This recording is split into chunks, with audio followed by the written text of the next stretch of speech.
Hey, YouTube.com. I'm Jason Ward from MakingStarWars.net, and this is Craft from Sketch. My sketchy friend Rob. Yes, that's me. How you doing? Pretty good, man. So today we got Amy Hennig doing a new Star Wars game. We got Hayden Christensen watching a bunch of Star Wars cartoons. Star Awesome. Wars Meg has she has herself a scoop. We're gonna cover that, and there's other stuff. There's all kinds of Liam Neeson. He's denying Qui-Gon. Yeah. So Pulling the old Andrew Garfield technique out, isn't he? oh yeah, he is. Oh yeah, he is. So but up front, we're gonna talk about the Amy Hennig game. I guess I'll just get right into the press release from it from Star Wars Datcam. I think it's Star Wars Datcam. Yeah, yeah. So here we go. Amy Hennig and Skydance New Media creating a new Star Wars game. The studio has begun an exciting collaboration with Lucasfilm Games. A new Star They Wars. should get James Earl Jones, or the James Earl Jones bot voice to do the press release voices. He just reads StarWars.com articles to you. Yeah. A new Star Wars adventure is on the way from gaming's most acclaimed creators. Skydance New Media today announced a collaboration with Lucasfilm Games to develop and produce a narrative-driven action adventure game featuring an original story in the Star Wars galaxy. Helming Skydance New Media is award-winning and director Amy Hennig, a game industry legend whose credits include the blockbuster series Legacy of Kain, Jack and Daxter, and Uncharted. I've often described how seeing Star Wars in 1977 essentially rewired my 12-year-old brain, see?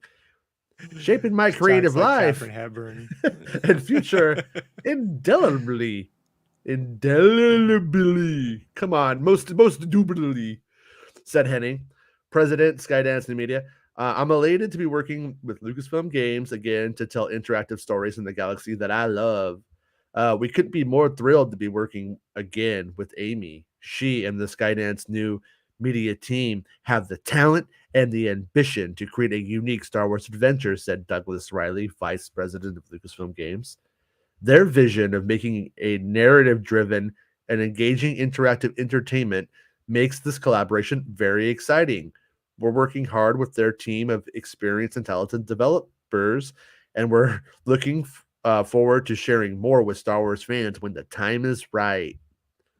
Skydance was formed in 2019 with the goal of creating high-fidelity, richly interactive games, blah, AAA, blah, blah, blah. This is the second significant project announced from the game studio, which was formed by Hennig and veteran producer Julian Beck to pioneer a new category of narrative-driven interactive entertainment. In late 2021, the studio announced a partnership with Marvel to craft all new games with an original story. So they're making a Marvel game too. Okay. So yeah, with Mark Bernardin. Mark Bernardin's on the Marvel game. Oh yeah? Yeah. Wait, who's Mark Bernard? Mark Bernardin. Mm-hmm. He's the co-host on Fat Man Beyond, Kevin Smith. Yeah, okay. That's what I thought. So he's, yeah. But when you said he was doing it was a Marvel game, I thought I must be thinking of somebody else. No, he's doing this. He's doing the stuff at Skydance. Yeah. I see. Okay. Yeah, so back in the day, we had Amy Hennig doing Ragtag. I made a video about Star Wars Ragtag. It's in the description. Pretty much nobody watched it, but it's thorough. It's the whole story that Hennig had laid out for that canceled game. There was an EW. I'm looking at EW on my screen right now. There was an EA executive that played PUBG and just decided, you know what, this is the future now. Fortnite and all that, and just kept changing the game on them and making them change the genre of the game, and then it just eventually the game just went away. They just canceled it. But they had already filmed, from what I understand, the whole game with Todd Stashwick as a character named Dodger. I got all the concept art, all that stuff. So even if this game isn't Ragtag revived, it could essentially have elements that carry over. I mean, I'm of the opinion that when Hennig started writing her Star Wars adventure, she was writing what she thought was the ideal Star Wars adventure according to her taste and takes on genre and experience. And I don't see why she would throw most of that away, unless it, for whatever reason, is just such a different game. If this is about, Star Wars deep sea divers, then yeah, the ragtag story is not going to apply. But I would imagine, right? yeah. It's all Mon-Cal's, dude. It's the Mon-Cal adventure, right? Yeah. The quintessential Admiral Akbar simulator is what she could be making. I don't think she is though. But excuse me. You play Jacques Crustacean, right? Like, yeah. But it does. I mean, this is good news after all the Quantic Dream life we've had over the last couple of months in terms of our gaming imagination. It appears to be a real game. They didn't mention VR or anything. They said narrative-driven action adventure. To assume basically what she was making before. Uncharted is a narrative-driven action adventure, So she did an interview back in 2019 on AIAG podcast with Ted Price, who was one of the founders of Insomniac, and she did you linked that video. You linked that video in the chat, I put the right? video on there. Okay. So she does this interview like right after the cancellation came through for Ragtag. So I was like, ooh, I wonder. Was she a little salty? Was she a little salty? No, she talks about her history, like how she got into computer.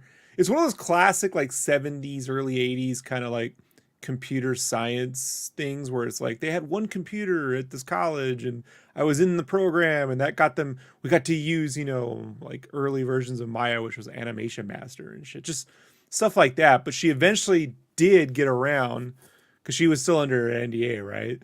Yeah. She gets around talking about writing for Star Wars versus writing for Uncharted, which is like an Indiana Jones adventure, right? She's very specific. She's like, yeah, it's Indiana Jones, And one of the problems they had from a technological standpoint was that on Indiana Jones, you're more 99% of the time you're always with Indy.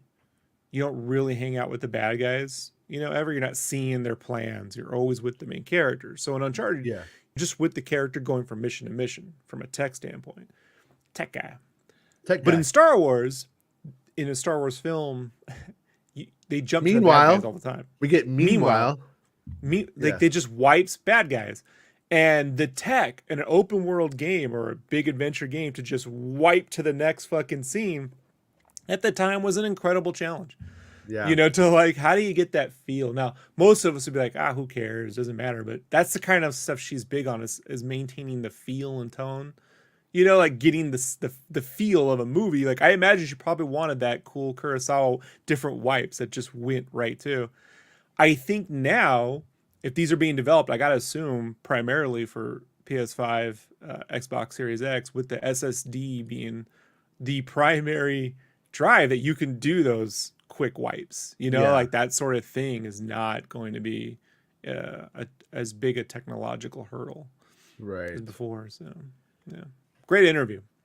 Okay, yeah, I'm gonna check it out. It's more interesting to me now too that she's back because I mean I have to be honest. Like when the stuff was going down last time, it not to say she didn't sound like a professional the whole time or anything like that. That's not what I mean to imply. But people were livid about Ragtag behind the scenes. They were like I've been on projects that I feel like should die, and this one should not have died.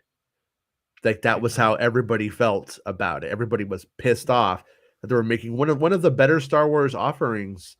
I think that if they could have done at the time, and it just didn't happen for almost no reason, other than dumb executives not knowing what fucking time it is. Naughty Dog has a crunch culture that has nothing to do with Amy Hennig, but that's just the studio. That's how they've always operated. Okay. But from what I understand, that aside, which is a little bit of hell on earth for a lot of people, I don't enjoy it at all. I don't. But working with under Amy Hennig, as far as I know, everyone I've ever talked to who has been like, it's great.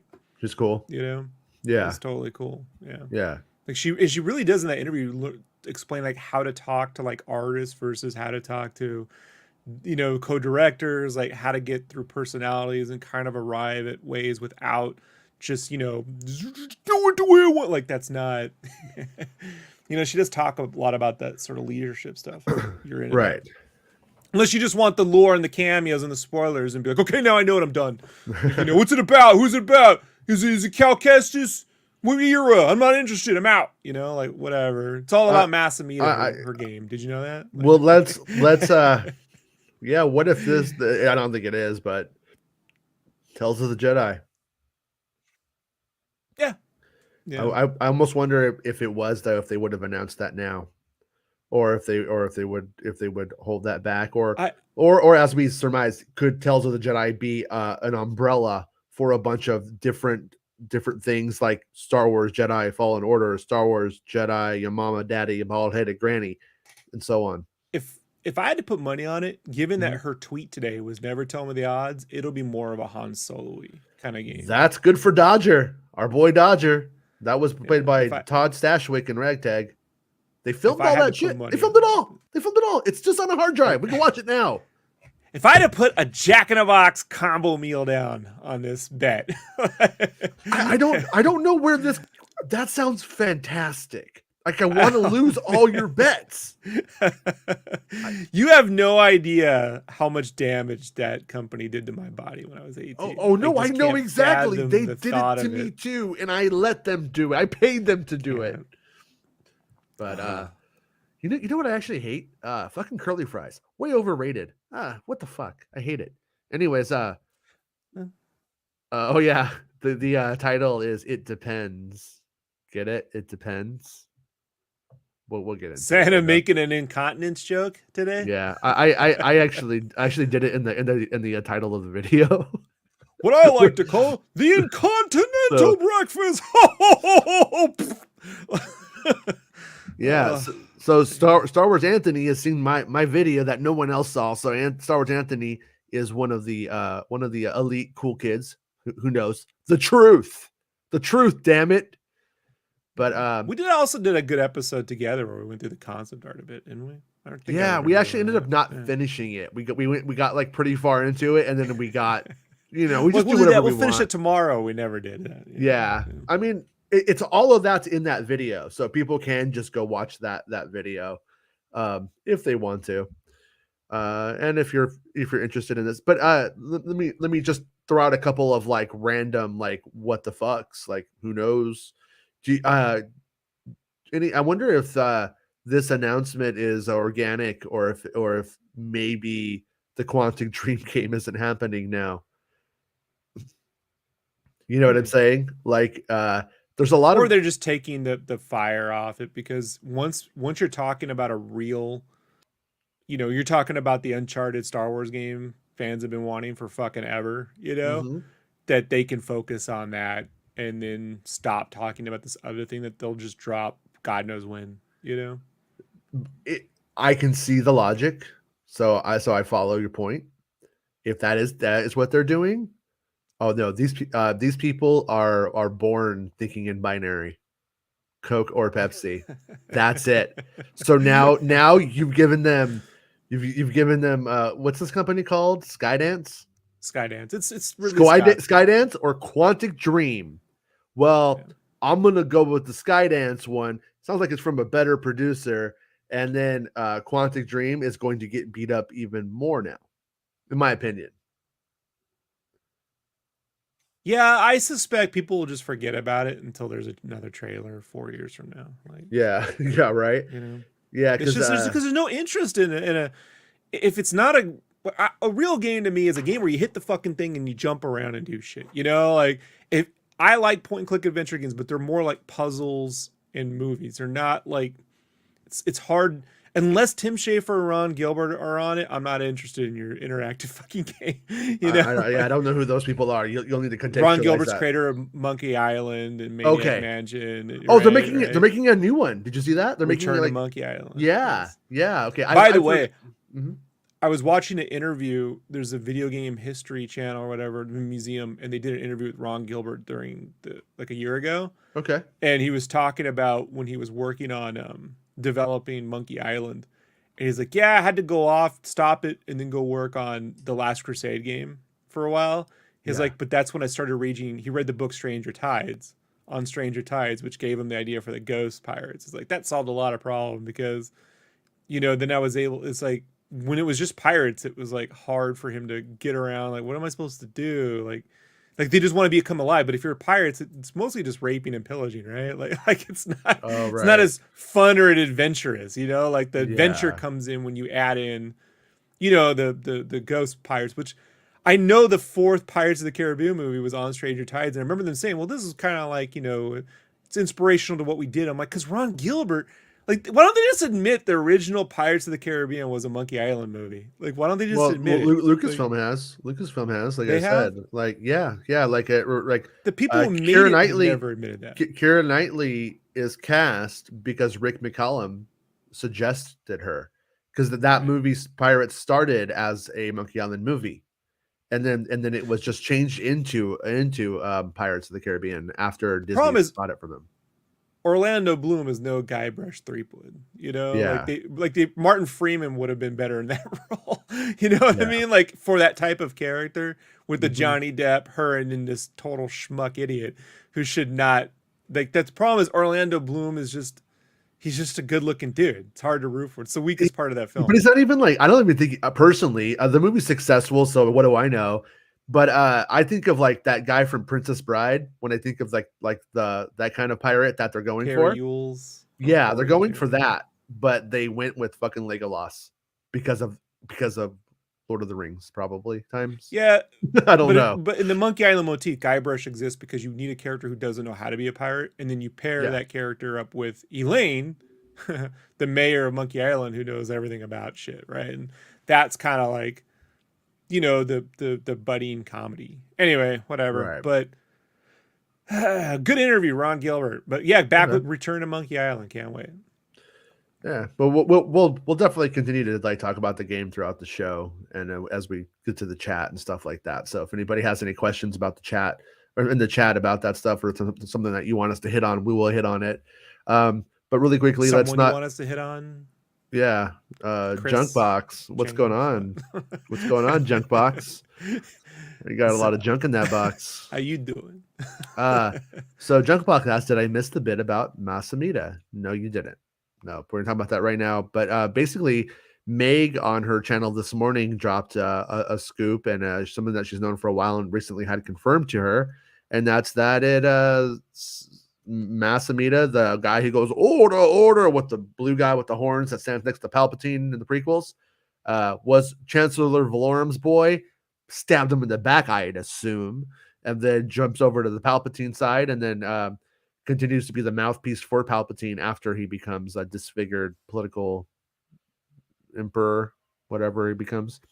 But he's going to be in Star Wars Andor, and so that's definitely pretty rad. Classic character that nobody knows who he is. When I say classic character, I mean if you watch the prequels, you know who he is. He's the guy that yells order, and but I like that little. I'm a fan of like the world building and extrapolation. It gets a little scary for me sometimes, like Book of Boba Fett. Sometimes you're like, I don't know if I like seeing 8D8 like this, because before he was just burning droid feats, and now he's got a whole thing. I don't know if I like it or not. This is the most entertaining part of that episode. Yeah, of that. Yeah, no, he's good.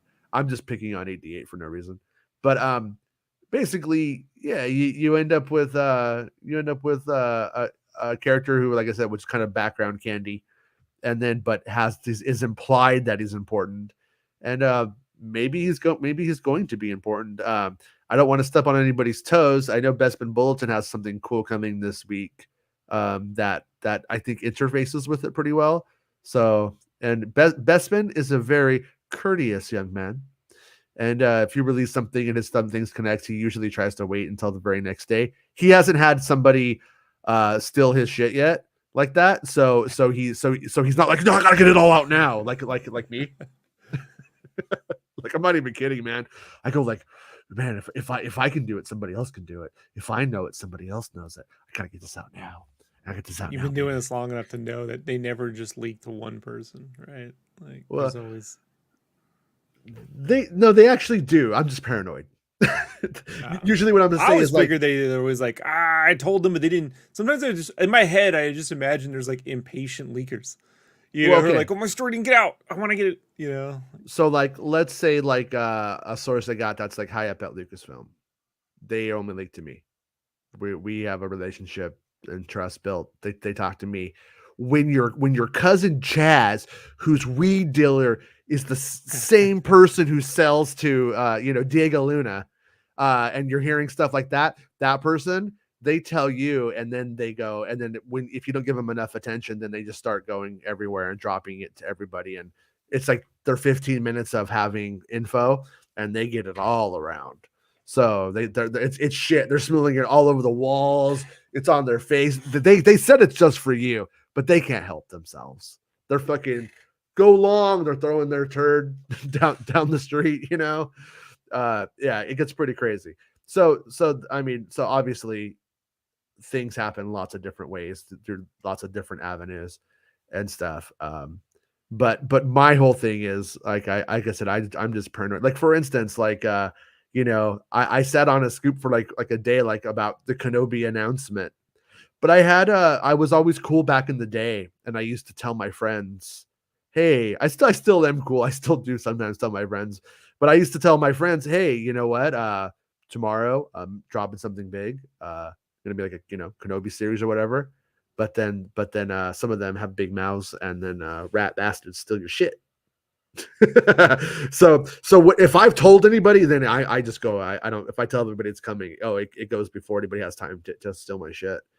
I'm surprised there was never in the Attitude Era of WWE, like the early 2000s.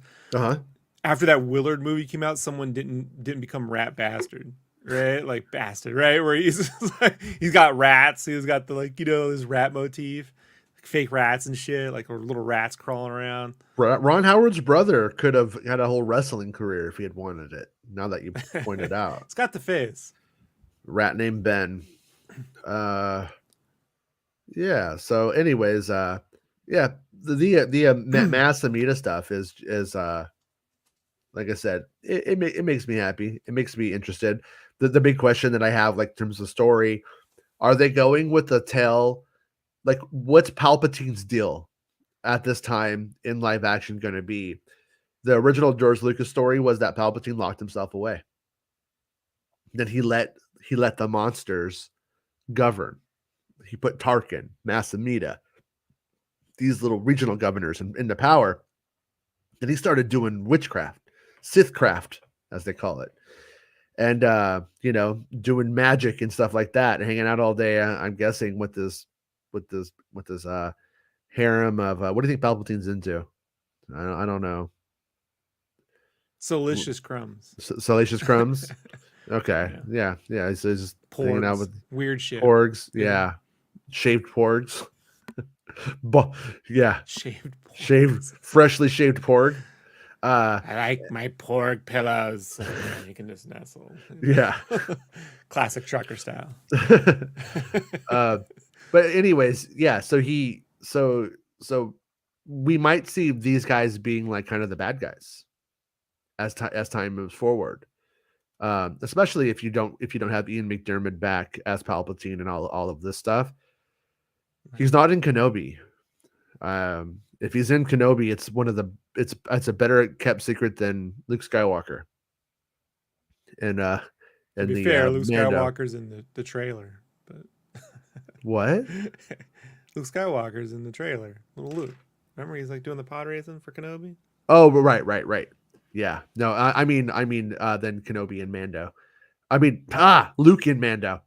And Kenobi. Yeah. No, I'm saying like I don't believe Palpatine is going to show up in Star Wars Kenobi. And but so Mass Amedda, does it lead to Palpatine? That's kind of what I wonder. Like, might we see him report to Palpatine, or does the very nature of the beast mean no Palpatine? Because the fact that, you know what I mean, we don't know the parameters of the role. So, and one of the questions I have is, who's been cast in the role? He goes, "I'm assistant chancellor," and they're like, "No, you're assistant to the chancellor. Like, just don't start this shit." Always trying to play it bigger than you are. You want to be Twi'lek. You just got the tentacles, but you're not a Twi'lek. I'm on to you. Yeah, because in Clone Wars, it was voiced by Steven Stanton. It was fantastic. And then David Bauer played him in Revenge of the Sith. And I believe somebody else played him in Attack of the Clones. Was it Jeremy Blake? It was a different actor. Yeah, or was it? Yeah. I don't. Is Jerome? Is that Jeremy or Jerome? Jerome. Jerome. Yeah. Jerome. Yeah, remember like Jerome's Furniture? Okay, yeah, no. you remember that? No, it's a San Diego thing, apparently. Yeah, Orange County. But I think it was Jerome Blake. I think is who played it, and he was cool, man. He was at one of the celebrations. We were in the snow to meet George Lucas, and he bought us all hot chocolate. There was this little cafe on the side. He went in there, and I guess he dropped down $60 or something like that, and bought every cup of hot chocolate that they had, and gave them to everybody in line. Lando's favorite? Did he try to play up the lore? No, he didn't do that. But he did stop us from dying that night in the Indiana snow. It wasn't that bad, but it wasn't that fun either. I probably would have died today if I had to do that to see George Lucas. The best part about is we get weaker as we get older. I barely remember George Lucas now. He was just like, "I'm George Lucas. I'm making a Clone Wars cartoon." That's like all I really remember him saying now. Actually, I remember him saying that, and then him saying that they're making a live action show, and then me not caring about the Clone Wars cartoon. After that, I was like, definitely outsourcing this animation, so don't get your fucking hopes up, animators. Remember earlier when I was making fun of Star Wars fans thinking only in binary? Mm-hmm. When George Lucas announced Clone Wars and Underworld, I only cared about Underworld because I had to pick one or the other in my mind. I was like, okay, who cares now? Clearly, one thing. Yeah, right. I love Clone Wars. You're kind of getting it now with Kenobi, though. I mean that Hong Kong planet, whatever. Nur, right? Am I right? Did I get that right? No, that's Daiyu. Daiyu. Nur is where the Inquisitors live. Fuck, eat shit. You ever seen an Inquisitor shit? Yes, I have. That's why I lock myself up. That's why they don't see Palpatine. He's just watching. Yeah, they're shitting everywhere. Yeah, I know. Oh yeah, that was like the other thing. I honestly, I don't want to spend too much time on it, but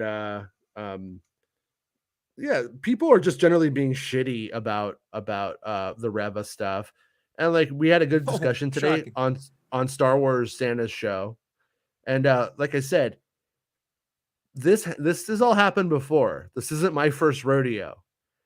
And when Finn was cast as a black stormtrooper, I got all kinds of racist comments sent to me, and I just deleted them and blocked the person back then. I was like, fuck that person. I don't want them in my life.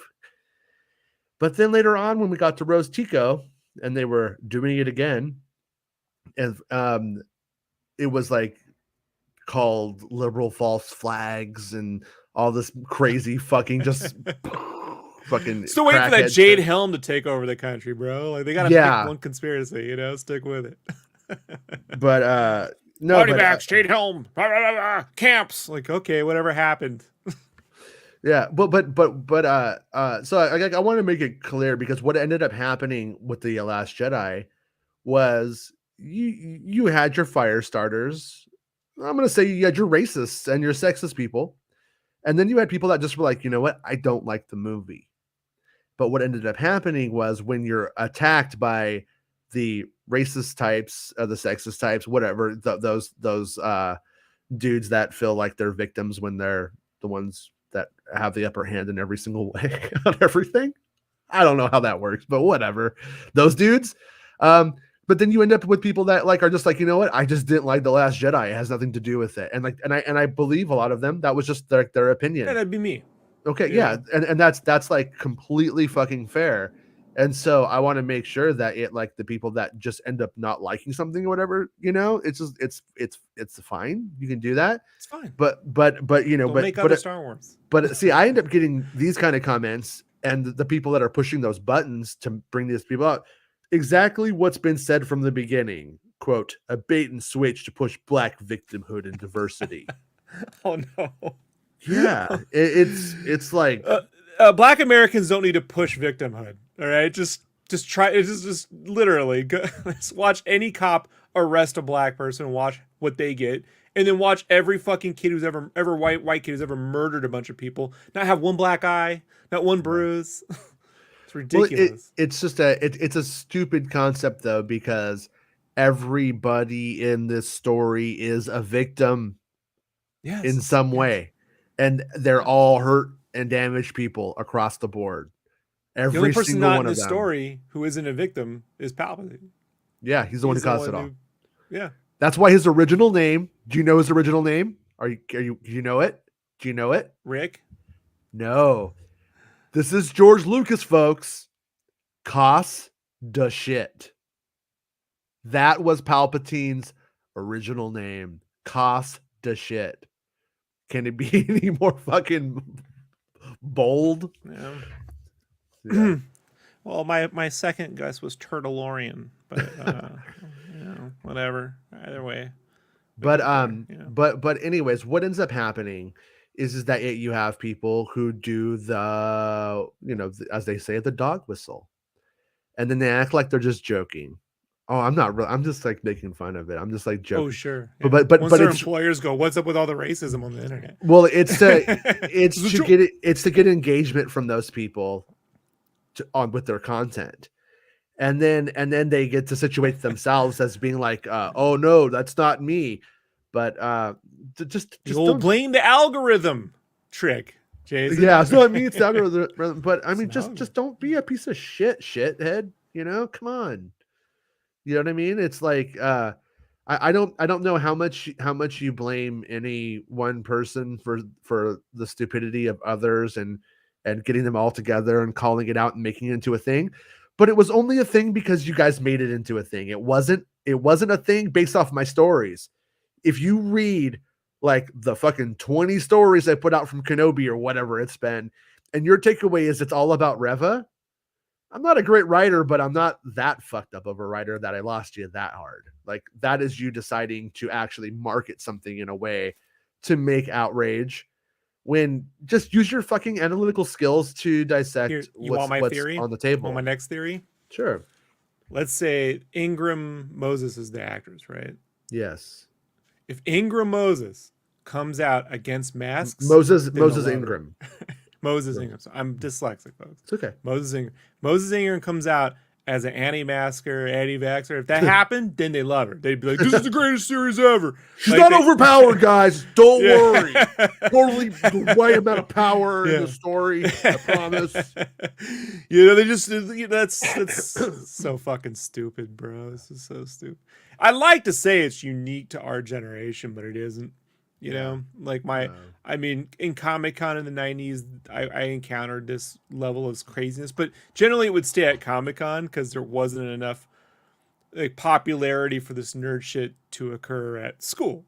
Yeah. You know, but now because we're all connected and well, it's everywhere. Yeah. I mean, it is in essence, like it's the same tactic as the Satanic Panic.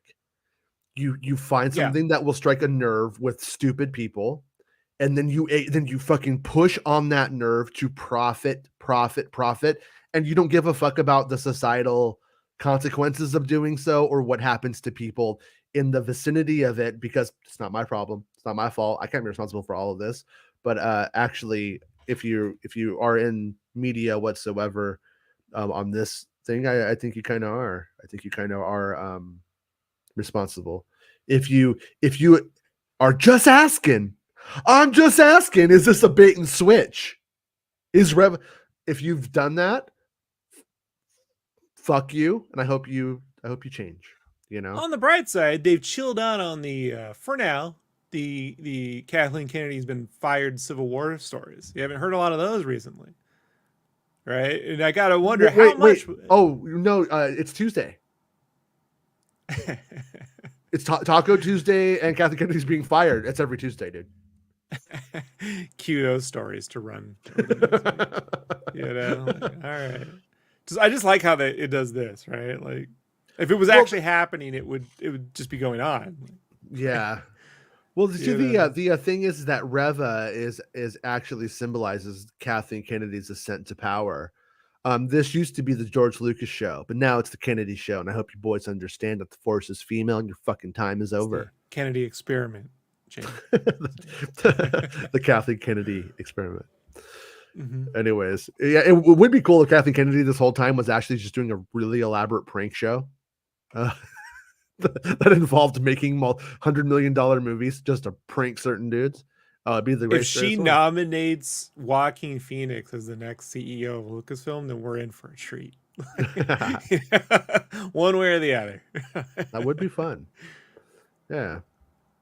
But yeah, I mean, kind of weird that we, today we're looking at this, and I mean, for me, just that we just continually go right back to square one. Like, and I always get away from things a little bit, though. They don't have, Jason, these are right-wingers, right? Now, they have the same talking points now they had in the 70s and the 80s and the 90s. They don't have a loop. And they just have to go through, every now and then they get a little creative. Okay, but I'm going to be devil's advocate. I'm going to be devil's advocate. Like, Santa is a right-winger, and he doesn't agree with this shit at all. So in terms of the Star Wars community, which we are in some way. Well, I voted for Ike, Jason, so you need to understand. He likes Ike. I like Ike. Times were different then. I wore red, but I was against the commies. Like, I don't know. You think Santa wore green during the 50s just so he didn't get labeled, I think so. Yeah, no, but I mean, yeah, no, I mean, we can make our assumptions. I don't know. I'm gonna try. I'm gonna try not. Well, like I said, I'm trying not to label the conservatives that aren't racist pieces of shit that just literally believe in the philosophical ideas of conservatism itself.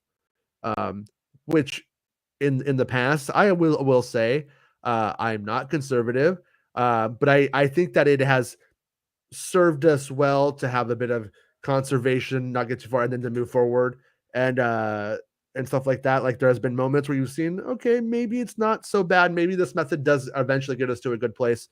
But over the last couple of years, they completely have lost me. Yeah, remember when they wanted to conserve science to the point where they're like, "Hey, no stem cells." How'd that go for everyone? No, exactly. I mean, remember Terry Schiavo? I'm with you. They talk about we want fiscal responsibility. You remember the Star Wars program that Reagan enacted? I don't know. I just don't see it, bro. I haven't seen it. I know. No, like I said, actors. I don't buy it, man. I don't buy it. Santa just doesn't want to pay taxes, and he should just move to Monaco. Like, if you want to, just move there. As Richard Nixon said in Frost versus Nixon, they don't pay taxes there, right? He could just pay no taxes. Can he just do all of it as a write-off, though? Star Wars Santa just messaged me, my 50 Santa suit, laugh out loud. Whoa! Wow! America! It's the candy cane pants I love, by the way. Like, that's his America suit, right? He's got the stars and the stripes. Anyways, yeah, I'm not a fan of conservatism whatsoever. But what I don't want to do is lump in conservatives with racist idiots across the board all of the time, and then lose those people to that, because again, we tend to think we tend to think in binaries, especially in fandom. And but I mean, I agree with you. But it's completely what I'm trying to say is like it's more important to eventually about the important stuff to change people's minds than to just carve them up into a piece of pie and go like, there you are, you're over there. And I talked to people in the aftermath of The Last Jedi who were like, yeah, I just didn't like the movie, and you know that stuff didn't happen. That pissed me off. That's what would piss me off though. Was What didn't they try to tell you? The sexist, racist stuff didn't happen, and it fucking did. They gaslight. Yeah. Or it wasn't them, so they just said it didn't happen because I didn't do it, kind of thing. You know what I mean? Like, well, this is what always happens when any group jumps on a bandwagon, and then later on they find out they may have gone too far. Then they go, "I wasn't for that, though." I'm like, "Yeah, you were." Like, yeah. I had a friend, who turned super right wing. We voted for Clinton back in '96 when we could vote, and I was like, "We voted for Clinton." He's like, "No, I didn't." Bro, you did too. Like, we were making fun of Rush Limbaugh. Like, what are you talking about? He's like, "No, I didn't." I'm like, you just can't. You forgot. You've lived in this bubble. You can't admit to yourself, but it happens. It does happen. That's why I don't hide my views here. In terms of, I'll tell you, I defended Episode 1 to no end. I did all the Lucas. Maybe he's out of he's out of practice from a director, but here's the story and here's what the midichlorians mean and the wills and all this shit. I did all that stuff. But by the time Anakin kills a bunch of children and she still says, "I'm madly, deeply in love with you," I'm like, well, I'm out of here. I can't. Like, this makes no sense. Dude, the woman who's on the peace-loving planet, right? So peaceful they don't have an army, right? Learns to get along with others to defeat evil. In the next movie says, "After I learned you killed children, I still love you." We got problems. Unless that planet had become militaristic. That was what I was waiting for. I was waiting for Padme and the Nabooians or whatever to be the Naboo, and they become more militaristic. They're called Naboobies. Yeah, Naboobies. I was waiting for that, but nothing that happens. It's just, you just got to go with whatever happens because, like, well, it has to happen. That's the way I wrote it. I put on the paper. Like, okay, then I'm out. Like, I'm not engaged with this. I'm looking forward to the concept art. Well, I'm gonna throw it out there. Your Padme. Your first dude you fuck is this dude named Paulo with curly hair. He's fucking from Naboo. He's got nothing going on. He's got no party going on upstairs or downstairs. and then you meet this guy. He looks like Hayden Christensen. He's got a robot hand. That robot hand, it's gonna take care of business, friend. When she said she loved him, he didn't have the robot hand. I know, but she saw where this was going. I know this guy, this fucking idiot. He's gonna take Count Dooku by himself. He's gonna get. She's all then for Christmas. I get him the vibrating I manifested upgrade. His robot hand. Yeah, that's what you're saying. She manifested it. Yeah. But I will say, Natalie Portman could kill all of your children, and I would still marry her easily. To stay with her, be faithful. Yeah, but that's not the story. The guys are shameless. Women that woman specifically, bro. That woman, the democracy dies, thunderous applause. That woman ain't doing it. This just makes no sense. Yeah, until you fucking sorry. Finger blaster with your robot hand. Sorry. You just, as a fan, you just let it go. But as me, I couldn't get past it. I've let it go. I don't care anymore. Like, it's fine.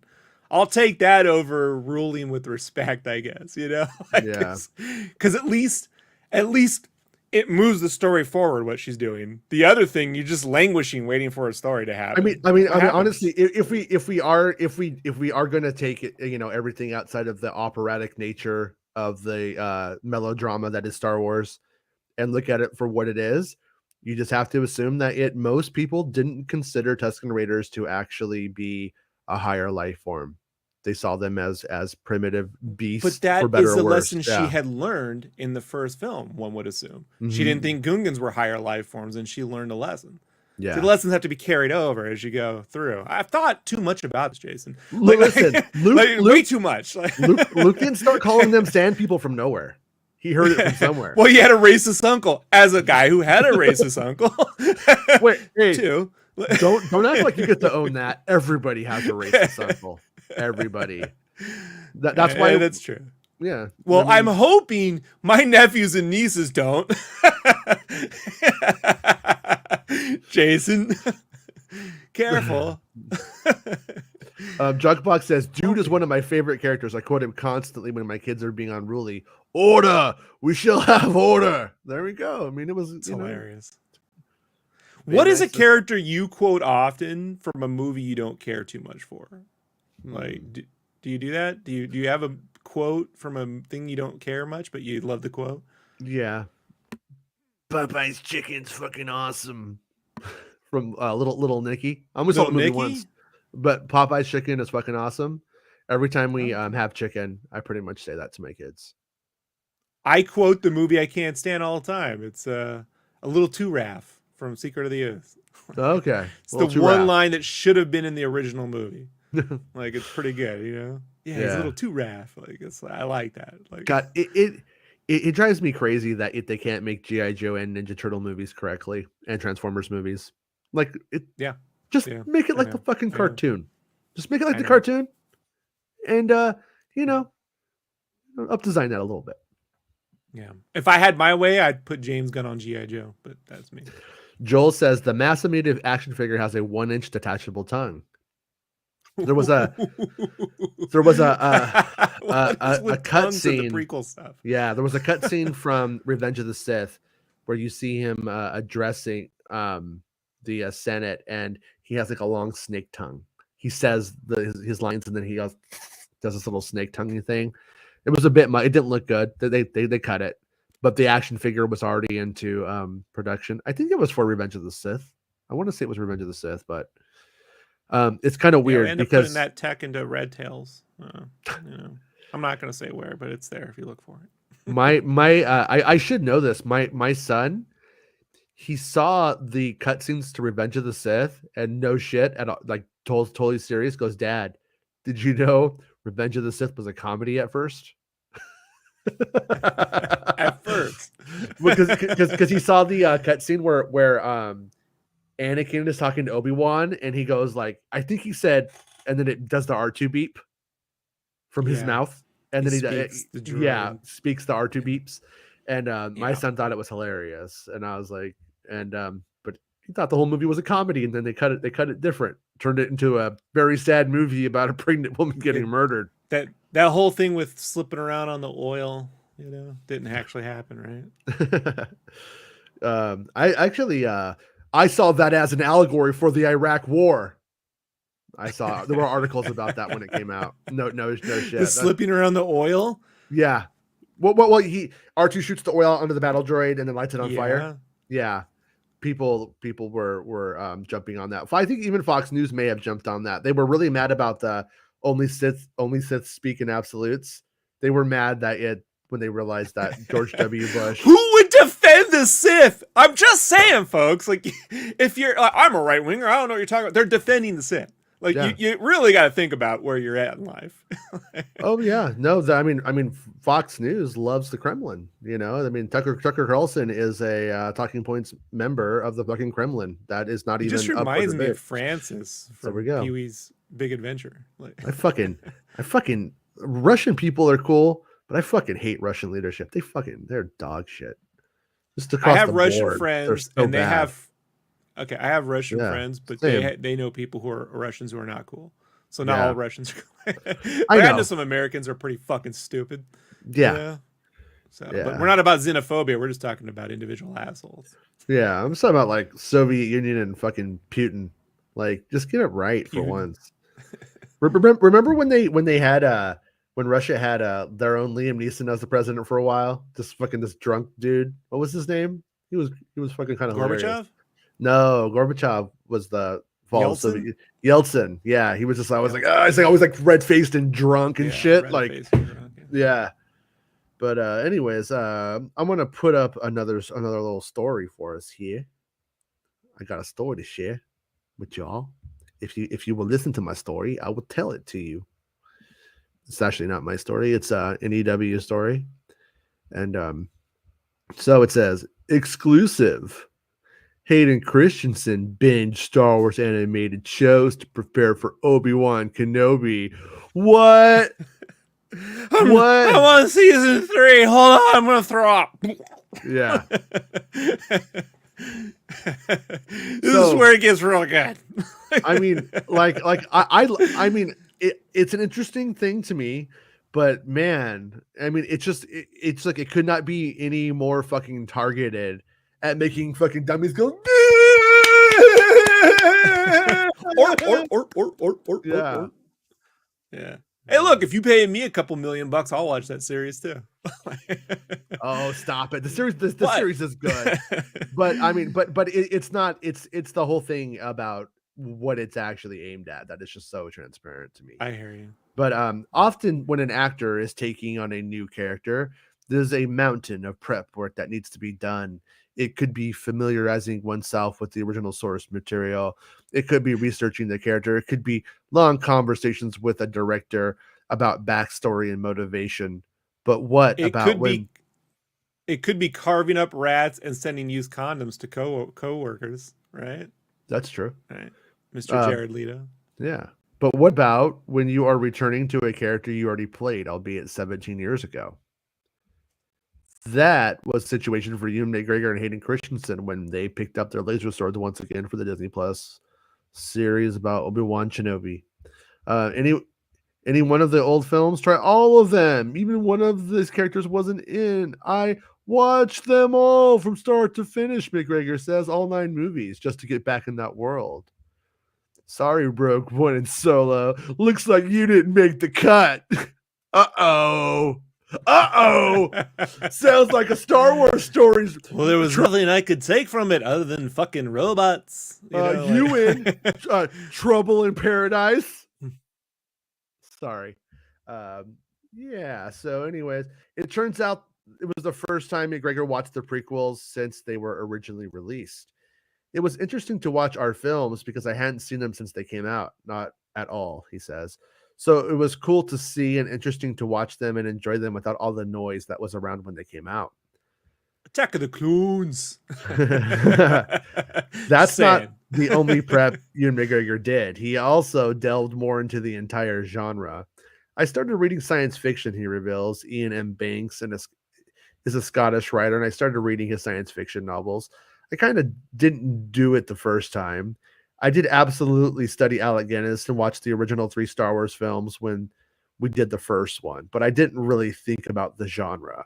And it's not something I normally do, but this time I did. I got jazzed about being back in space because I really love it as a movie watcher.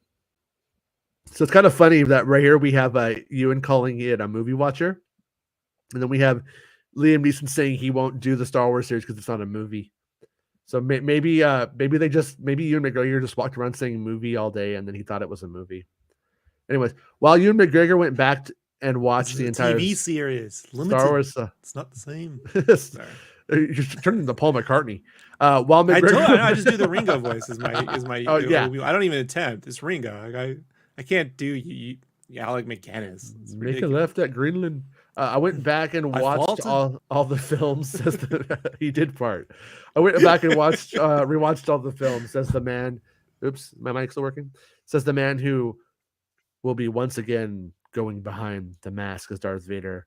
I also got into the animated shows, the Clone Wars and Rebels. In my opinion, he might have watched it all, if you want to pretend that. But most likely, they gave him some intern did a master edit of all of the stuff involving Anakin in the stories, and they gave him a tape because I have heard of that happening in the past for characters. Anyways, there's obviously a lot more Anakin Vader content to consume in those series, which helped give the actor even more perspective and material to draw upon in terms of both what his character has been through in the years leading up to Obi-Wan Kenobi and what is on the horizon after. It's interesting, Christensen says, of binging the Clone Wars and Rebels. They did a lot with these characters in those shows, and they did further explore the relationship. There was interesting stuff there to learn about. It was great fun getting to go back and re-immerse yourself in the world that just continues to grow because become more and more vast. So love it when the actors talk about their process, man. It's so freaking riveting. The masterful. Here's what I think's really up with that. Tell us something specific. Well, they're getting ready to film Ahsoka. Ahsoka right now is the show that is being prepped that they're building for. that right now they are getting ready to start rolling on. And he has to talk to Ahsoka Tano. He has to understand who he's talking to, what their relationship is, and why it matters, whether he's playing Anakin or Darth Vader himself. I'd agree. Yeah. And so, in my opinion, this probably pertains more to Ahsoka than the Kenobi series, because Ahsoka's not in it that we know of. I don't believe she is. Would be news to me if she was. Yeah, I mean, he can literally just leave off on the scenes he did on Revenge of the Sith and be pretty prepped for the Kenobi series. Yeah. I hate you. I hate you. Like, Yeah. That's good enough. Yeah, you just keep doing that. You lit me on fire. You burnt my dick off 10 years later. Go. Yeah, I was banging Natalie Portman, and you burnt my dick off. I mean, it's not whose line is it anyway, but that would be a fun little thing to try. I mean, it doesn't get any more fucked up than that, though. I have to say, that's as bad as it gets. Yeah. So not the dick, you know. He's Canadian, man. Sorry, burnt my dick. Sorry. I just meant Ringo would always think about him in that situation. What if it was my dick? Baymax says my Amedda figure is now worth $10 more. It's questionable. Maybe. Mike Porter, how's it going, Mike? Why does Palp like his new bathroom? Because he has unlimited shower. Mike Porter, you card. You're a card. We need more Mike Porters in the world. Junkbox says it would make sense having Amedda being the overarching villain in Andor and having Palpatine taking a backseat, chilling, reading, cloning for dummies. Yeah, right. I mean, that's the thing is like, what is the premise of Andor though? Like cloning for dummies. First, get a sheep, huh? Do you think the premise for Andor has to be a successful mission? To be a successful series? Like, could the premise for Andor be the assassination of Palpatine? We know he's not assassinated though. Like, does it still work? Yeah, is characters making meaningful choices and suffering meaningful consequences, good or bad. A failed character arc, a failed story is good if that the characters you're along with, you're concerned and care about their well-being. All you have to do is get people to care. Like, that's why I said I'm in the post-structuralist society, my friend. Right? We just have to get you on the journey with the character to go, would I do that? Would I not do that? Do I believe this is real? Is it meaningful what they're doing? That's it. Right. That's all that matters. Because I mean, wouldn't it be rad if you had like a story where you're like, they're trying to kill Palpatine, want to assassinate him, they actually do shoot him. But we've had Valkyrie in Star Wars, right? Like Reagan. We had Reagan get shot and he lived. You know what I mean? We tried. No, we tried. Me and Jodie Foster, we did our best.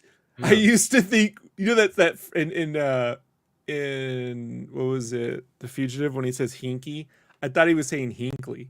You know, I was like, Hinkley, isn't that when you shoot the president or something? I don't like what it knows. Hinky. I'm like Hinkley. Yeah. There's a really good John F. Kennedy. It's a book actually. It came out like 1979. Nobody cared about it because it didn't answer questions that were like about the deep state and shit like that. But it pretty much has the car that the Secret Service van or whatever you want to call it, truck, whatever, behind has a dude with a AR-15, and the Oswald takes the first shot, doesn't hit the president. Right. The Secret Service agent looks to JFK, the gun fires. Yep. Magic bullet blows his fucking head off. Gets him and back on the left. Yeah, and then at the end of the day, there's witnesses saying that they saw a blast come from the Secret Service convoy. Yep. And there is and then the week after they took AR-15s off of the Secret Service. It's not a gun that they use anymore after that. Yeah. And it's the best explanation I've ever heard. It explains why they would change out the bullet. Yeah. It just, all of it makes the most sense. Yeah, actually. it does. It does. And we And know why it would still be classified, because they will never admit they accidentally killed the president. They Yeah. would never do it. They would and never do it. right after the Bay of Pigs, like that just happened. And then here Yeah. we are. It's like you're not going to admit it that you can't. And we've seen how stupid the Secret Service is the last few years. You know? No, they're having some wins. I mean, they're fucking. No. They're fucking. Give them that. So anyways, though, there really is room right now for some clever writer to bust out the old Police Academy gags and make a Secret Service series, right? Like bring Gutenberg in them. Like there is all room for that, because the presidents come and go, but these guys, they're always having fun. Like, I could see Mahoney having partied at Trump Plaza in the 80s doing coke with they could cut back to the 70s Secrets, or when they the 60s when they actually killed the president on accident. Well, you know, Tackleberry's dad. You know, Tackleberry's dad. Yeah, why not? Just dropping some files to the computer.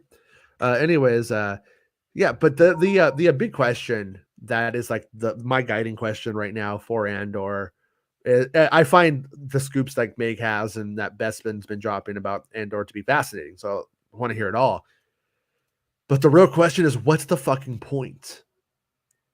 Like, rebels spy on the Empire. Yeah, you think? Empire spies on the rebels. You think? Yeah, of course. But what's the fucking point? Like, what are they doing in this story? What are the stakes? What's at risk? What, like, you know what I mean? And like, we kind of need that. They don't want us to care about Andor yet. So I don't think they're fucking up yet. But I will say, if they try to keep that a secret once they start releasing trailers, then that's a mistake. Because right now, other than the fact that we like Diego Luna, we don't know why. Why wrote we should the care. Bourne movies, man. He knows what he's doing, you know? Oh no, I'm talking about the marketing through Disney. Has nothing to do with the creative. The creative's constant shit. Yeah, I'm hoping we're definitely gonna get 2 trailers for Andor, though. That's happening. If they release a trailer for Andor at Celebration, if they do one, we will definitely get 2 because it's too far away. So, or they will save that one from us and then release it later. We'll see though. Quentin Lee wants to know how did we get here? I think it was when we were talking about Reva and all the lies and bullshit is when he posted that. Right. You think so? He typed that in. Yeah, he came. Yeah, no, I was following the chat. Okay. See, when I'm here, I'm actually paying attention. Like right today, right. Yeah. How did we get here? Incontinence. Yes. I mean, he should host Double Dare. Wouldn't it be wild though? I mean, wouldn't it be wild if he, if in the end it was just a lookalike for Qui-Gon and they're just gonna CGI his ass as like a fucking mystical ghost and use a voice actor? That won't happen. But he does have a propensity for pissing his pants when he goes out drinking. I've never seen any of this. Look at that face.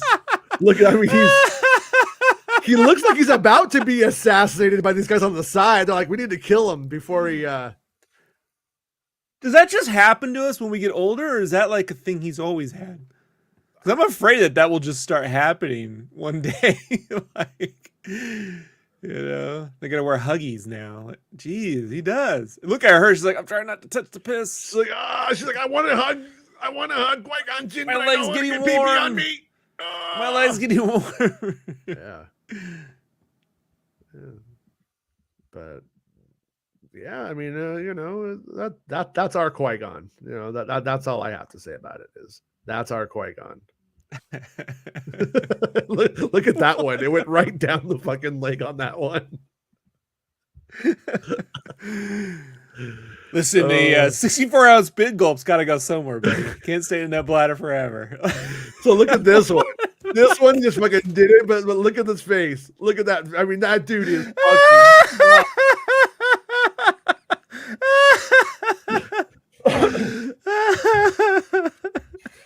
So my dog has the same look on his face after 30 minutes of chewing on a bully. You know, like he's just on bully high. Like my joke on Star Wars Santa show that I was very proud of was, "You're in Kenobi, right?" That's what somebody needs to ask them. You're in Kenobi. That was a Mike Porter dad joke. right. So, anyways, look at.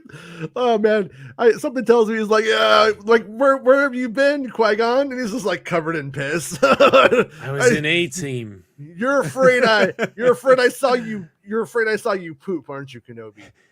Well, I peed my pants, so that way you were even Stevens. We're even Stevens, baby. We just called the P-Team.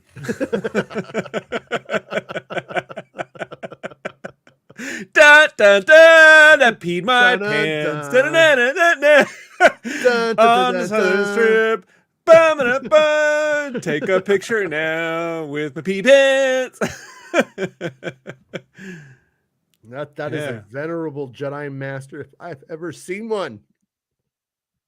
But so yeah, how do we get here? I hope that didn't start after his wife passed away. Like that, we're making fun of some trauma he's had. Like I just hope this is something he's always experienced. Like if we went back, if we were sitting down with Lucas privately, he'd go, "Man, just that guy would just piss on everything. It was just ridiculous." Ahmed sat in it once and didn't even know. You know, I could feel it going right through. Look, I'm gonna put it this way. It definitely. I mean, he definitely has reason to drink. Is it alcoholism? I don't know.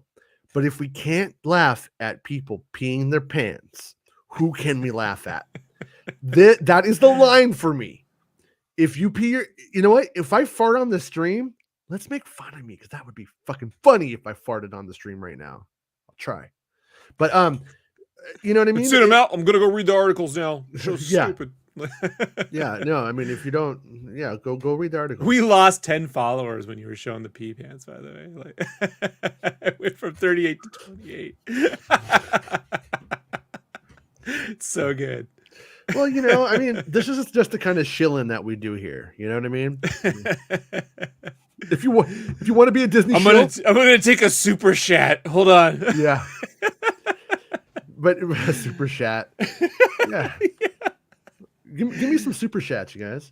No, but we end up with we end up with Liam saying like, "Oh, I wouldn't do it unless it was a movie. I don't really like. I like to do the big stuff. I don't like doing TV," is what he was saying. And then Santa pulled up him doing TV, all kinds of TV. He's done all kinds. It's just Baymax from Massa Meadow Hornegay or Petrol Blue Balls. They're actually called Bay Balls. Baymax, so you know. Oh, when it's Baymax. Yeah. I heard a scoop. Kathy's out. Someone pooped on her desk. You wrote that a while ago, but it's excellent timing. Mm-hmm. It is. This show has evolved just to poop. They took a William Shatner right on her desk. I get it. Sly Moore was the venturous looking bald chick, right? I'm pretty sure. Yeah, she was pretty neat. She's pretty neat. She probably would like really show you some cool bands, but then she would probably still have her live journal going, and you'd be like, "Really? You still have the live journal from 2005?" And she'd be like, "Yeah, I never stopped." Turns out she owns Ted Bundy's Volkswagen. Quentin says, people really think Reva is going to be the focus in a show titled Kenobi. Yeah, they're selling this idea that it's a bait and switch, and that it's just not. In fact, it's such a stupid idea. It's from so many different angles, because if they had a show called The Inquisitor about Reva, people would have been all about it.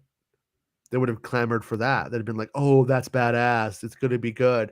Why do you think sites make up fake stories about there being Inquisitor TV shows coming? No, Jason, you're not thinking creatively enough. They would go, since it wasn't about the Grand Inquisitor, then it's just another woke story about this other one they had to make up. So, you gotta understand. You're not thinking.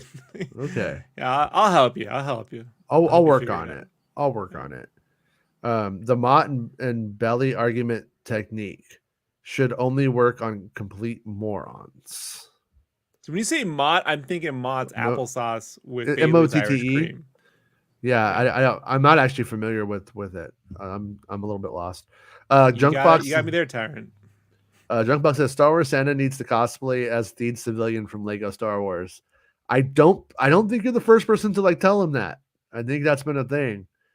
Quentin Lee says there are also a group of people who didn't really get to experience the time period and weren't well educated of our country's history. I feel like That that quote is timeless in America. that group tires quickly from hearing about racism as well because they lack frame of reference. Yeah, you're not wrong.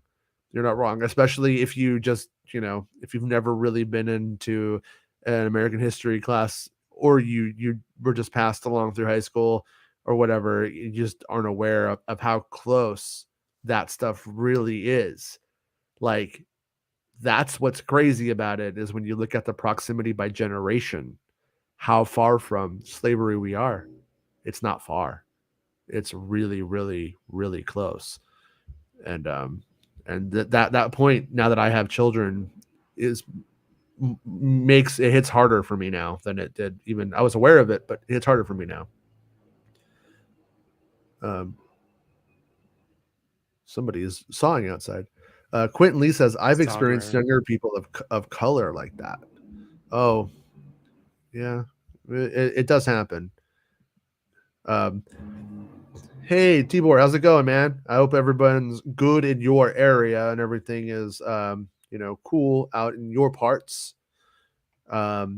Besides cost of shit, the name Ford Xerxes 7 was also considered for Palpatine. That's one of the reasons I love the show. You don't hear stuff like that in many places. I know I was actually on my looking at my ragtag video today, and I was like, oh, Tibor was commenting on it. My old buddy Tibor. Tyrant says George wrote, "This is how liberty dies," with thunderous applause, and thought it was like his son or T.S. Eliot level shit. Sun Tzu, yeah, it's hilarious. Sun Tzu, sorry. Yeah, no, it is. I mean, I would honestly, one of the things, if I wanted to be critical of George Lucas's take on how to handle Revenge of the Sith and the politics and stuff like that, is I always thought it would have been a better way to have done it, a more accurate way. But he wanted to do the lightsaber fight and kill all of those Jedi. He needed to kill a lot of Jedi. He had a lot on the table he needed to do. But really, Mace should have went before the Senate with him in shackles and said, "We got him. He's a Sith Lord." And then they should have voted and said, "It's fine. He can be a Sith Lord." And then that should have been the downfall. I mean, that's the one difference that I would have done. That's the one actual real. You prefer it that way. That's realistically how it goes. And Lucas was trying to show people that democracies hand over their democracy and the keys to it to tyrants all the time. They do it willingly, and that's what they are symbolically doing in that moment, obviously. But that's he had the Tony only... Gilroy, he could have sold that better. Sure, for sure. Yeah. But George Lucas has a way of making things, I think, we call it timeless, but I'm going to say it's actually things outside of time. Like the prequels are made outside of time. They do not feel like they are 90s movies whatsoever. They don't fit. I don't see the 90s. Matrix. One is. Yeah, or even early 2000s movies for that matter. Like they're just fucking weird. So it's like, it's funny because like I said, everybody says timeless with Star Wars. I say outside of time though. That's my take. I don't know though. Like I think about the palette of those films, and they do fit right in with Minority Report of that era. You know what I mean? Like it's just the way the CGI was being, the lighting and stuff was very specific to a time period. Although Revenge of the Sith does the best job of that, but there are parts of it that feel very 2000s. I get what you're saying though. I mean, yeah, I'm not anyway trying to make an argument that you can divorce films from the era in which they are released and with the crew and the confines of the time. But unlike most of those movies, they just felt, it's just like, what the fuck is this? But that ultimately probably ends up being a positive thing for people who do just, or like new kids who just like get Disney Plus and randomly put on one, not knowing what they're getting into. And then they see it. And like I used to watch Sid and Marty Krofft, Land of the Lost. That show sucks. Have you seen it? It's kind of badass. but I it didn't like it as a sucked. kid. But I watched it as a kid because I could not stop looking at it. Like same thing with Pal, uh, uh, Doctor Who, looking like BBC stuff. Like, why does it look weird? It was just intriguing. It kept me in, Couldn't look at it. Threw me off. Oh no, it was. I looked away. Yeah, it was weird. But I had to look. That was my thing. Is I had to look. But I was like, why? Why does this look so weird?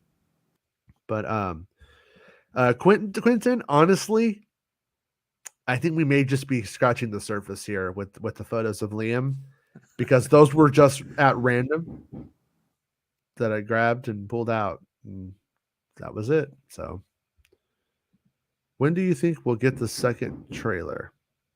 I don't. I don't think there's going to be another trailer. Is my take. I think we got plenty of time. We got over a month. Yeah, no.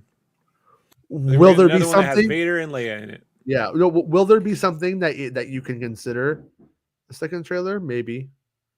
And when they throw Vader and Leia in it, they're gonna say, "Look, it doesn't have much Kenobi." They're gonna double down on that not much Kenobi. For some reason, Lucasfilm marketing always seems to play right into the hands of these idiots. Like whenever the argument is going down a path, they always seem to throw out some clip or something that then verifies their fears, even if it isn't true. I don't know what it is. Well, some of that's coincidence, and when it's not, it's that the sarcastic nihilist over there think it's funny. That's I believe that. Yeah, I believe it. Yeah, I do. I mean, yeah. Or I'm gonna call it internet nihilism. You know what I mean? Internihilism. Internihilism, can we call it? Yeah. That's not it yet. It doesn't really work. Get it out. We're gonna workshop it together. The super information nihilism highway. I think that works. Yeah. Better. Yeah. Anyways, Johannes says, we already said that. Johannes, you got your time, Johannes. Get back in line, okay? I was like, what I do, man. Joel says Liam has a big piece. If he doesn't shake it long enough, he probably has some serious leakage. Bro, it's like an entire cup. Like what is it? Just in the middle, gets stuck there, Yeah. Well, should we whenever we have like a really big spoiler, should we start throwing up the should it just be like this right here, and should it just be like huge Star Wars leak? And then should that be like this image? You're gonna give that'll be when YouTube flags the channel. It won't be able to handle that. You're seeing your piss videos, man. What's going on with the show? Like, all right. Yeah. It's still Star Wars themed piss videos, but I mean, what do you want me to do? There's a reason they haven't had him on set in a number of years, and now I think we know why. Yeah, no, I mean, at the end of the day, this may come from a sad place. It really may. It might just be partying too hard, living, loving. That's what I say. When I look at that, I was saying when I see these piss stained jeans, I see a guy I want to party with. It's not a guy that paparazzi took photos of him. He's taking photos with fans. What do you want me to do? That's great, isn't it? And what do you want me to do? And she's all super happy, and he's just like, I don't know. Am I not supposed to laugh at that? I guess I'm an old white guy. I guess, whatever. You got me on this one, internet. I find it funny. Yeah. Whatever. It cracks me up. But I mean, when you hit a point, I don't know. Like I feel like I'm always congested and having allergy problems. I'm probably gonna have some fucking giant booger hanging out of my nose someday. He's gonna laugh at it at that point.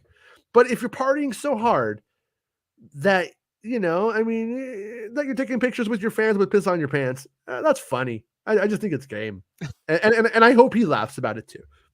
He keeps doing it. I hope he laughs about it. I'm shocked it wasn't in Life's Too Short.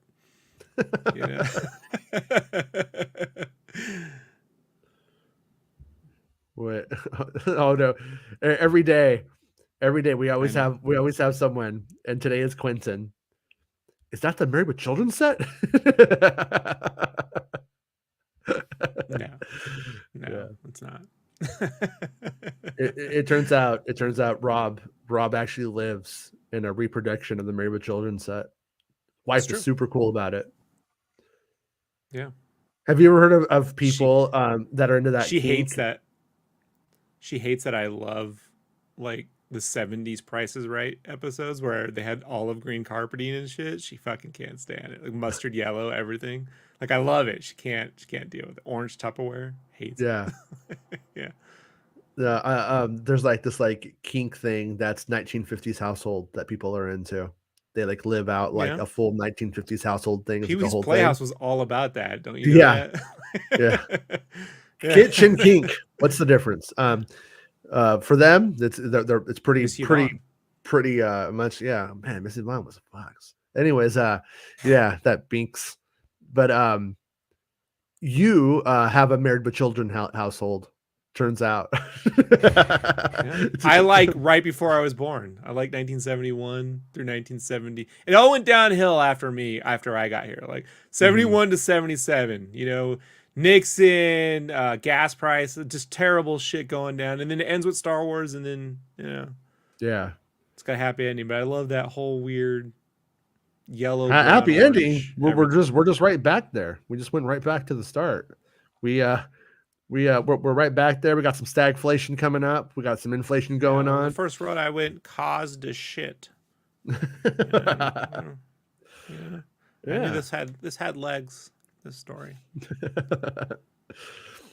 Oh man, but I will say that if I worked in a shoe store, it would be Stride Right. Yeah. Yeah. My ex worked in a shoe store, and there was a pretty often they would have like the creepy guy who would come in and start like looking at the shoes, being like, what's going on with the shoes? But anyways, who cares about that stuff? I hope everybody got their. If people don't know, the last printed issue ever of Biggins was a release this week. So after that, Biggins will only be digital. It wasn't that the magazine the occasional from Kickstarter. That was the magazine from Married with Children, right? I'm not just making up a. That is within the first 4 seasons, it was Playboys, and Peg sold his Playboy, but quickly I'm sure they got a notice, you know, and then it became Biggins. And it became I Biggins. only really recognize the first 4 seasons. So this fucking guy. Yeah. You won't watch Clone Wars, and he only acknowledges the canonicity. I have a very particular set of skills. Your wife is a fucking saint. I know. I never met her, but I know she has to be a saint. Yes. I understand. I'm difficult, but I don't push my take on other people. You don't see me trying to convince you of my way, right? How I'm right. No, this is what I like. I just don't care. Like if anyone else agrees with this, I live contently in this bubble. Yeah, that's how you should be. Baymax says, I would love to see you two do a live action reaction commentary video to that show those two concerned guys did last night, reacting to one of your guys' stories read from another guy's website. #concerned. I mean, what are we supposed to do? Play someone else's video and laugh over it? I mean, well, it's like if you are quote #concerned, why wouldn't you just ask the person? Why wouldn't you just ask me? I mean, they could have just asked me. So it's not authentic. They're welcome to come on here and ask anytime they want. Anytime they want to. Yeah. All are welcome. All are welcome. Skinwalker Ranch. Don't dig a pool. All are welcome.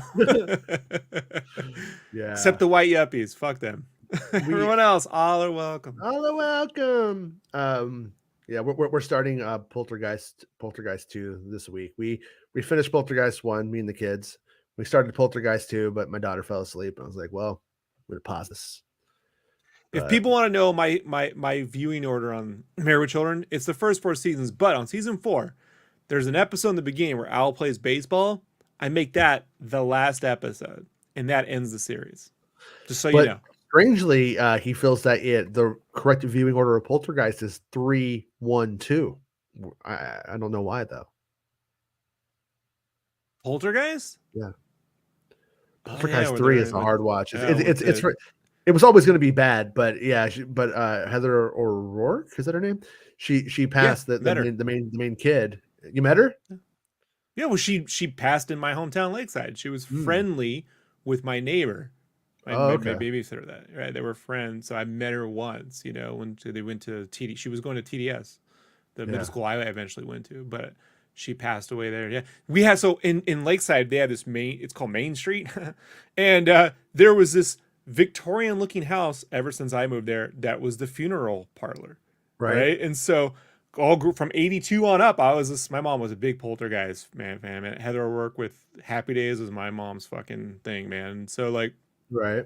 that funeral parlor was something that always stood out to me. And then one day Heather Rourke's funeral was there, and that's just blew my fucking little kid mind, that this Yeah. girl in this movie and all that stuff. So, but I said hi to her, once she was nice, from what I understood, my neighbor was always telling me that she was mad because kids at school that were always talking shit to her because, oh, you're famous, that were dicks to her were on the They're news here. acting I bet she got a lot of they're that when act she was a kid. yeah they were acting like they were best friends or shit like Mm. that like that's the first time I had experienced that and Mm. she had experienced it that was weird but Yeah.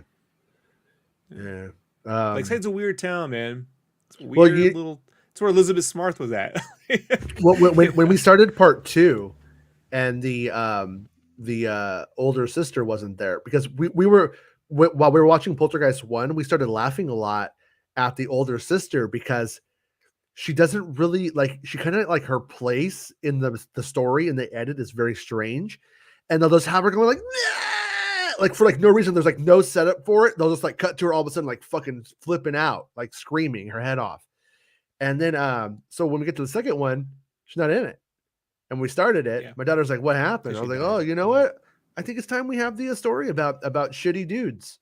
And so I told her about how the older daughter was murdered by her boyfriend, and yeah when a dude, basically told her like once it starts, it doesn't stop; it only gets worse. And she was like, "Wow, that's like," she was like, "Okay." At first, she was like kind of like laughing because I was very serious, and when I get serious, and she starts to laugh, and then I'm like, "No, but I am serious," and she's like, "So I think she got it." And then, but then she's like, "How long did he go to jail for?" So I went and Googled it, and that motherfucker was out before Poltergeist 2 came out. yep That was so horrible. Can you believe that shit? He killed her and yep he was out before Poltergeist 2. yep Poltergeist 2 did more time in the slammer being written than than that guy did. That is yeah fucking amazingly fucked up. But yeah, he changed his name a couple times, and eventually the dad just like moved on, stopped chasing him down. But I mean, and I guess at some point, hopefully that guy got help well and the final changed. straw in But Hollywood was Rebecca Schrader being murdered you know yeah, my sister Sam, he's yeah, still in jail. Like they finally kind of put the clamp on. But it's like, how many innocent, actresses got to be murdered before we do something about this fucking shit, yeah, Like it's ridiculous. I mean, it was different. That was a fan that murdered, but I don't consider it any different. right, So yeah, yeah, yeah. No, I mean, when you get down to it, I mean, both of those show what was happening to ladies in our society who would, if they said something was bad or didn't, but they were seen enough as that you had the right to beat the shit out of them or kill them or whatever you wanted to like do because it was your birthright as a piece of shit. Tyrant says, oh yeah, Tyrant says, I watched those two concerned guys for a little while, but good news. I was using my Russian VPN, so it blended in with the rest of their bot views. No, I take everything I said back. I ever said about you back, Tyrant. I like you. They I need they that Nestle's crunch where I go, you earned this. yeah. No, they definitely are making money from legit people. It just, I don't know. Maybe I'm being too hard on them. I don't know. but it doesn't seem like it's cool, and I'm getting a lot of blow up from them going, it's concerned, but whatever. Quentin Lee says, my wife keeps falling asleep on Fantastic Beasts 1, so I'm slowly working my way to the second film. Dude, Here's I my tried thing to about watch this. the first movie Go ahead. 2 times and I quit. I can't do it. So with me, I like that time period. Like I have a personal connection to that time period in a way. So like I can watch almost any show set in it. But the two lead actresses I'm so smitten with. I'm like, their sisters are hot. Like both of these. I can just watch them all day. I don't care what's going on. So yeah. So is it good? Does it get good? Couldn't tell you. I'm just too busy staring at them. Like I'm just fascinated anytime they move or talk or whatever. I could not tell you what the story is about. I'm literally taken with both. They're both just amazing actors. I got a fan crush on them. Sorry. I told my wife too. I'm like, don't know what's happening. They're too pretty. Yeah. Yeah. Byron says, I do another thing with the show Dexter. I pretend it ends at the end of season 4 and the cops treat Dex like a minority suspect for murdering his wife, and the camera fades to Black Soprano style. So Tyrant, I was considering doing this show because I'd done all the research for it. There's you ever heard of the Dexter killer in real life? This guy, he made Star Wars fan films. There's this whole Star Wars connection to the Dexter killer. And we could do an episode on it one of these days if we just want to make fun of a fucking idiot killer piece of shit. But I was considering doing it. I kind of wouldn't mind. It sounds like kind of fun, but yeah, it's like a whole thing. But he wanted to be Dexter so bad, but his Star Wars fan film falling apart before that is just a hilarious story I found overall, especially when you know. Yeah, Tyrant, when the Dexter killer kills people and you see the crime scene with like the blood everywhere from the shitty cleanup that he did in his kill room, there's like a fucking like reuse mask in the background with like blood splatter on it. Like no shit. Like it's fucking wild. Just Google Star Wars Dexter killer. You'll get the whole story. Yeah. But we can the only other fan edit I do isn't even an edit. It's just that on Seinfeld, I delete the the last episode or whatever. It's pointless. And then in the last season, there's an episode that goes backwards where they they come back from a wedding in India, and then the whole episode goes backwards. So you encounter characters that died that have left the show because it goes backwards in time, and it goes all the way. The very last scene is when Jerry first moves into his apartment and meets Kramer. And if you make that the last episode, then the whole series loops back on itself. Really? Yeah, because the last episode, it goes back in time. So the last episode would end the very first time Jerry gets his apartment and lets Kramer just come in and have free reign of the apartment. Yeah, come in anytime. He goes, oh, great. And then that would be the last episode, so it just loops. And it's a regular 20-minute episode. So like I think the last episode should be about nothing. But it also, because it goes back in time, you see Susan, you get the flight, you get the thing they did in the last episodes, they brought back all these characters, but you get the same thing from this episode. Just you don't have to go through that bullshit fucking last episode. Right. That even Larry David has since apologized for and said he shouldn't have come on the series to write it. It makes no sense. It really doesn't. I've had enough time. I took 10 years off Seinfeld, came back. I'm like, yeah, this makes no sense. But that episode makes the best last episode. Because when you just watch the series on a loop, it just loops. Yeah. Here. So this is because we started talking about it.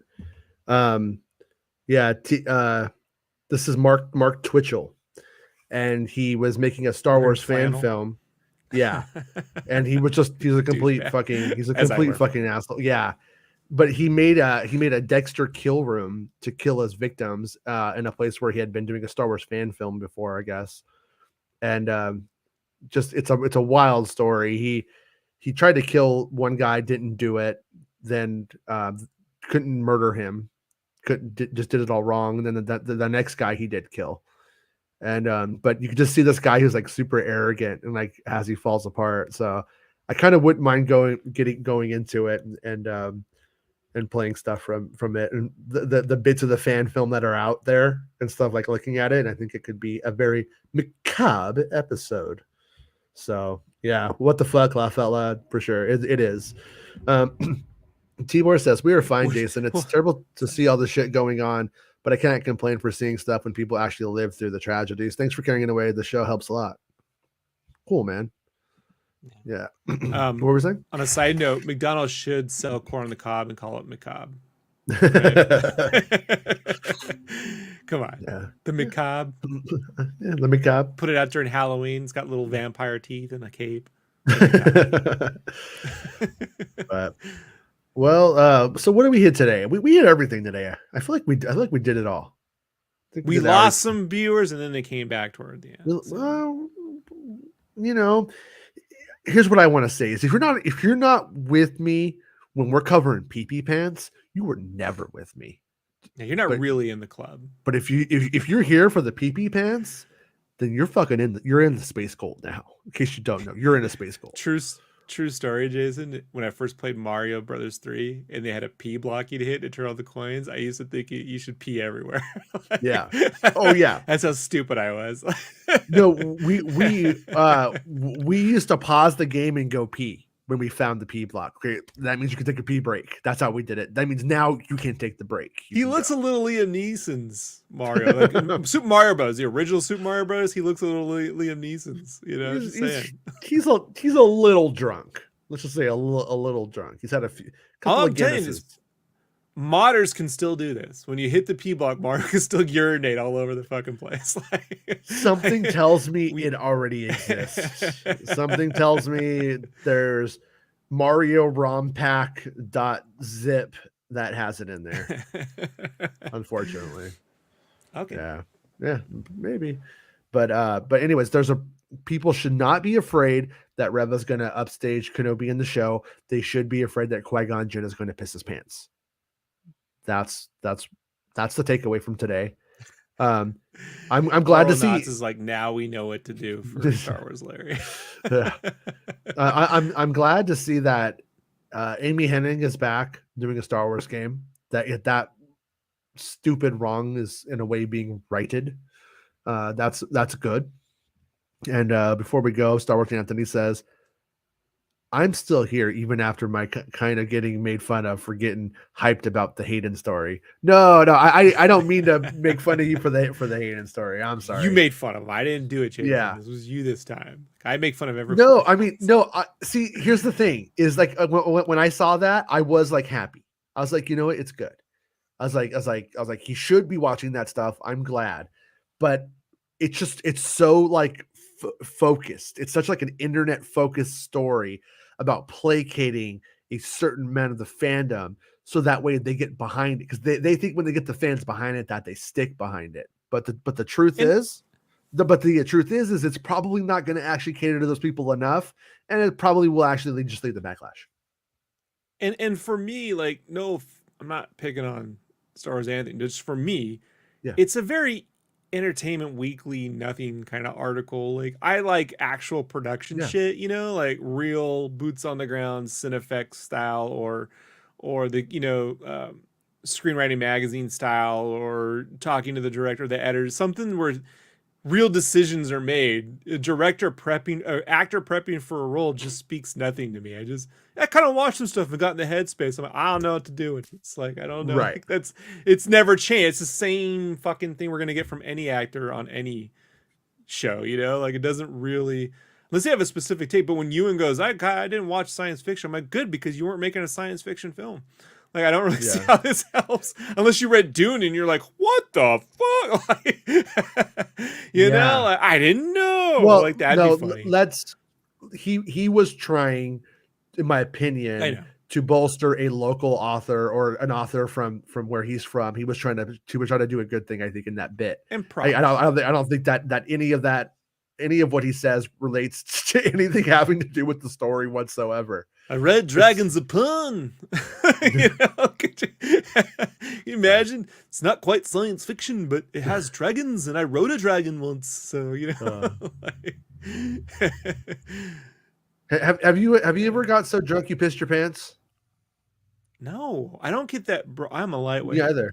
The most I've ever had to pee was when I drank a 64-ounce big gulp, but we put the bottom was all cherry Slurpee, you know? That Right. went through me, and I held it through WrestleMania 10. And it exploded because WrestleMania 10 was so good. I couldn't. It's pay per view. You can't fucking pause it. You know, you're there for 3 fucking hours, 2 hours, whatever it was. Then I ran to the bathroom and just nearly killed Dude, myself. Yeah. the first time I saw Jurassic Park, I was so blown away, and I had to pee so fucking bad during the whole movie. And when I went to leave, everyone was in the bathroom. I didn't piss my pants, but it was fucking painful. It was the worst experience of my pee life. Worst pee life Yeah, I've never had day the ever. pee in my pants thing. It's so foreign. No, I couldn't even have peed in my pants if I wanted to at that point. I was like, it was like, it hurts. But my, yeah, one time I went to my friends Patrick and Tito got married, and Mexican wedding out in the hot sun with like all this unlimited tequila, and the family just kept giving me tequila. I had a giant sombrero on, and then all I remember is being in the back seat of my car, fucking throwing up out the window and not making it, and staining the back seat with my acidic vomit, and my ex driving the car, all uptight. I get it though at that time. But never so drunk I peed my pants. That one's an interesting one. I gotta say, he must be a little bit of a. I'm not gonna go to the bathroom. I'm just gonna a little bit out, and then he starts drinking, and then he's letting a lot more out than he thinks. That's my theory. I don't know. What movie or show was it where it was like guys peeing in the shower and everyone was freaked out about it? Like, I remember being like Madonna saying it Southern back in the show. day that you could get rid of your athlete's foot by peeing on it, but I guess that's not true. You can. I heard it wasn't true You in the can end. get athlete's foot by. This is why you wear shower shoes. Like that makes no sense.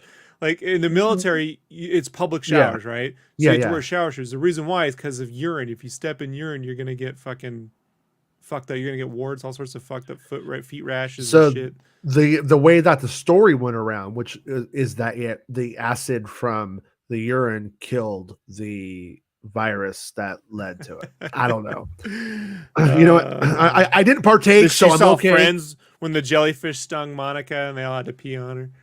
That happened. Yeah. That's just a bunch of vanilla people wanting some kink in their life. Sounds boring. It's a fluff Don't piece. kink shame them. Oh, I am. Friends? God, what an annoying show. I like Star Wars, so I'm a basic bitch, so I can make fun of the base. like oh god, the thing that fucking people in the office, it needs to stop now. The Office came out. It had its day. We need something better. Something else. I can't do this anymore.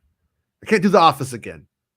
Anyways, Star Wars Anthony says, never been drunk and pissed my pants, but I did wake up drunk once and pissed on the floor, laugh aloud. It was horrible. Good job. Baymax, I know plenty of Irish guys who get so drunk they piss themselves. It's not a big deal. Yeah, is that just like an island? The It's Keebler like, elf won't stop. You know, you think that's butter in them cookies? Yeah.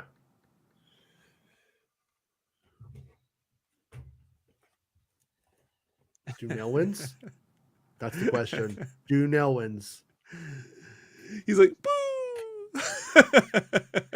I don't even hang the picture back up anymore because I know I'm just gonna grab it once or twice every episode.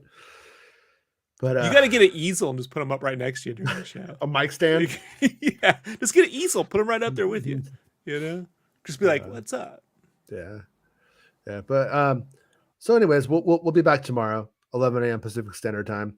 Any big news breaks or whatever, be on the cover it. I think Bestman Bulletin has an Andor scoop coming tomorrow related to Meg's scoop today. I think these scoops may talk to each other, so we'll be on tomorrow talking about what Bestman Bulletin has and has going on. And yeah, I got some Kenobi stuff lined up. I was going to release some stuff, but now I'm not because I don't want to play into any bullshit. So if I talk about Reva, then so they're ruining the fun. So, but whatever. We'll be back tomorrow, and yeah, everybody have a good night and all that kind of jazz. And Better Call Saul. Yeah. Oh, and before we go, I'm horny. Who cares? And I told you. Oh God. Yeah. It's the burrito one that I appreciate. Yeah, that burrito was pretty magical. But all right. Bye, Rob. Peace. It's the end of the show. Come on, let's go. Hey! It's the end of the show. Come on, let's go. Hey! It's the end of the show. Come on, let's go. Hey! You know you should go. Come on, let's go. It's not about spaceships.